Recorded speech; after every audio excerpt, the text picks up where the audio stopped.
What's going on, guys? Matt with Carolina Coops, and today, finally, I'm showing you the next gen from Carolina Coops.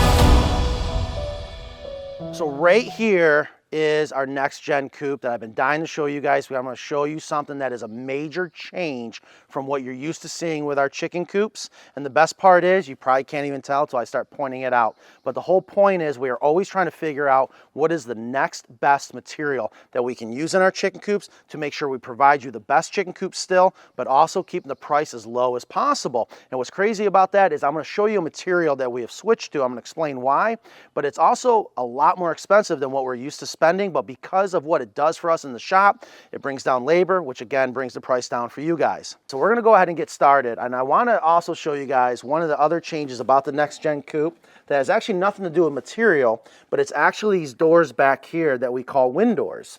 Once again, what has happened, if you've been following us for a long time, it's quite incredible. What has happened is when we came out with the Carolina Coop in the very beginning, it's always had its improvements, but a couple years after the Carolina Coop came out, we came out with the American Coop so that you can have all the great parts about a Carolina Coop, but not the Carolina Coop price, which is the American Coop. And what's funny is that a lot of our customers have asked us to take parts that we had no choice but to use in the American Coop and implement it in the Carolina Coop, and that's what's happening back here. If you've seen all our old Carolina Coops, they had a solid door here that was inset into the main door, so it was fully functional. Got to have lots of ventilation for your chickens, but it was solid. It was not a window. And if you look at our American Coops, we just decided to make it always a window. Customers have spoken. We have listened. Here they are. So again, we're calling them wind doors. It's just something fun and different. The other thing is, check these out. We got rid of the wooden dowels. We went to a proprietary dowel that's made just for us. This is stainless steel. We have these grooves right here, so it's real easy to pull. Also, it has a little bevel at the end, so it's real easy to insert it into the holes that we have pre-drilled into the doors very strategically, so the door stays open, and or when you don't want the doors to be open, one of the things that people complained about earlier is that we didn't have a spot to put them. Well, now we do. We call them bee holes, like carpenter bee holes. And in this case, you can just park them right there and not lose them and close it, and you're done. Now, again, with the wind doors, we wanted to keep that Carolina Coop style. We love the muttons inside here. We have the polycarbonate right there, 400 times stronger than glass.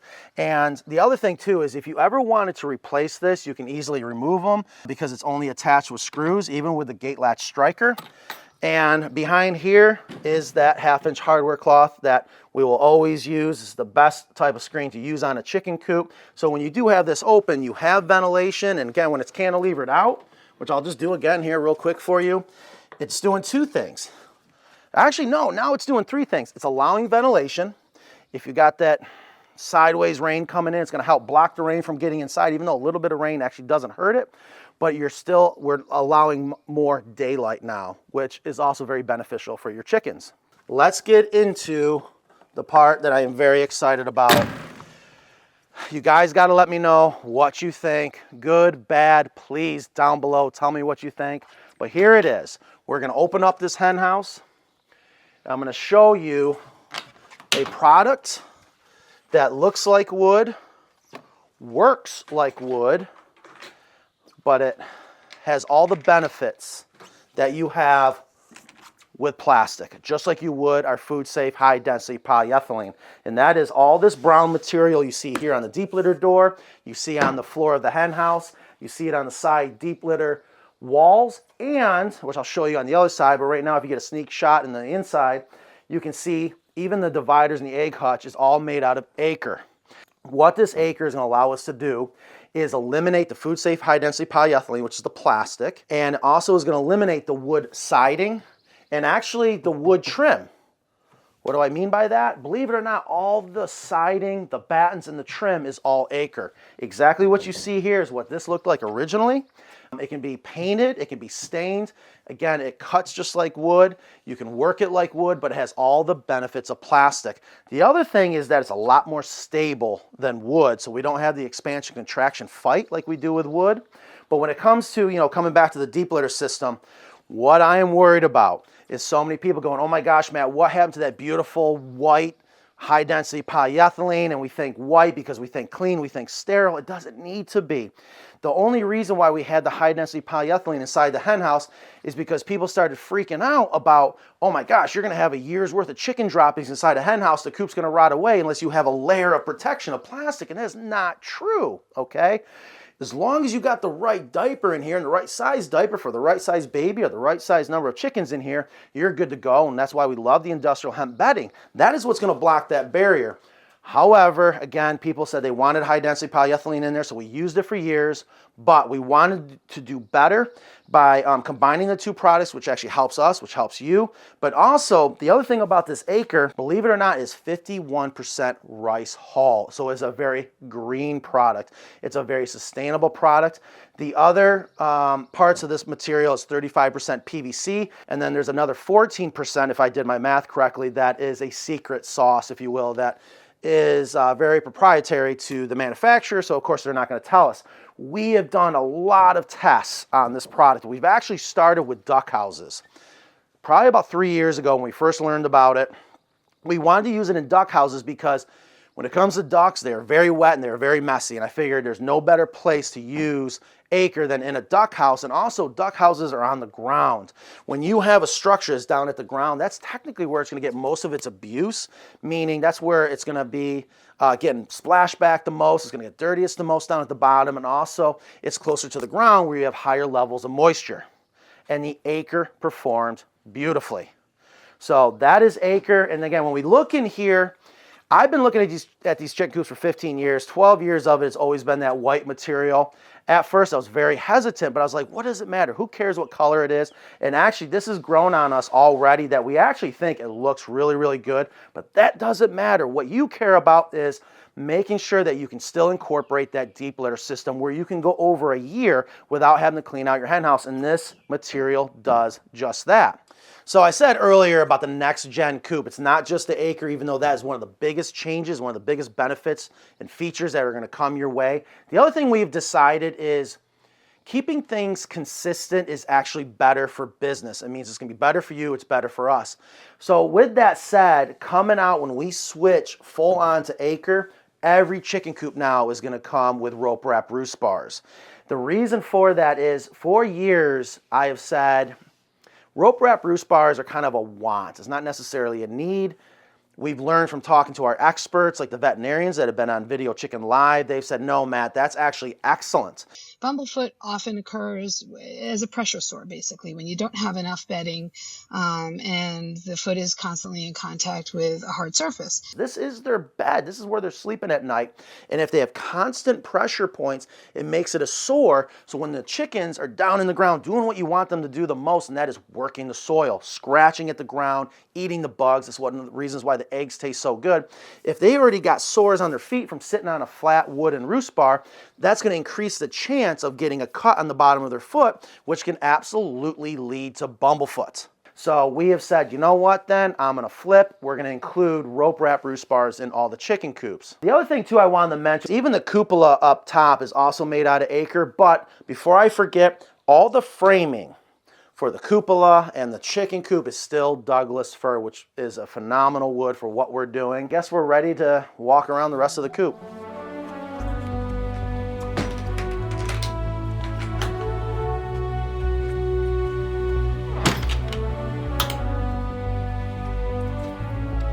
All right, we're going to take a look at the other part of the coop that I'm very excited to show you guys, and that's over here. This is one of the best parts. If you have kids, they love coming in and running up to this egg hutch. You open up the drop-down door, you go in, and you get the eggs. But let me show you what is really different. Again, more acre, because we are going to replace the high-density polyethylene that we were using inside the egg hutches. And one of the reasons why I'm actually really excited about the acre inside the egg hutches is one of the things I did not like about high density inside the egg hutches is how slippery it can become, especially if you're not using enough nesting material in there. And then the other thing is we've noticed as these dividers are actually still removable, just like the high density dividers were, these tend to bite more in the grooves. And I just like that, to be honest with you, and everyone's got their own opinion of whether or not you should use dividers or not. We're trying to make, one size fits all, give you that option. Should you want to remove all the dividers, use a couple dividers. But just absolutely love that the acre material helps make it so it's not so slippery for the chickens. And just make sure you're using nesting material that chickens want to use. Long stringy material like straw or coastal hay. I don't like small chopped up material. I think people make a big mistake using even the industrial hemp bedding. Don't use that inside the egg hutches. Don't use pine shavings, and here's why. One, it's not a preferred nesting material that chickens would find out in the wild, but more importantly, the thing that we love about our egg hutches is that the door drops down in front of you. We don't have roofs that lift up, but with the door dropping down, if you got loose material in there and they keep kicking it out, it can build up right here and make it harder to shut the door, all right? Versus if you're using a long, stringy, natural chicken nesting material, it's gonna start to make a bowl shape. The chickens are gonna work in, it's gonna start locking together where you won't have that mess right here, and it's just super easy to shut your egg hutch door, just like that. Also, before I forget, for you YouTube chicken police, I forgot to mention this earlier, let's make sure, camera guy, we get a real good shot of this. Yes, we have the Predator apron going around the chicken coop. And here's what's interesting. The other day I saw a post that California right now is getting a bunch of rain, and they noticed that the soil is eroding underneath their chicken coop, and this is a coop they built themselves, and they had a predator get in. They blamed it on the erosion, but trust me, even if there was no erosion, if you do not have a Predator apron going around the outside of your chicken coop, predators are going to dig underneath your coop. So again, before you YouTube chicken police want to say something, there it is. Another thing I got to tell you guys, which is not the case on this coop, and to be fair, this was a prototype for the acre material on a Carolina chicken coop. But we also made a decision, because most of our coops that people buy from us, they get the Dutch door, not the regular screen door.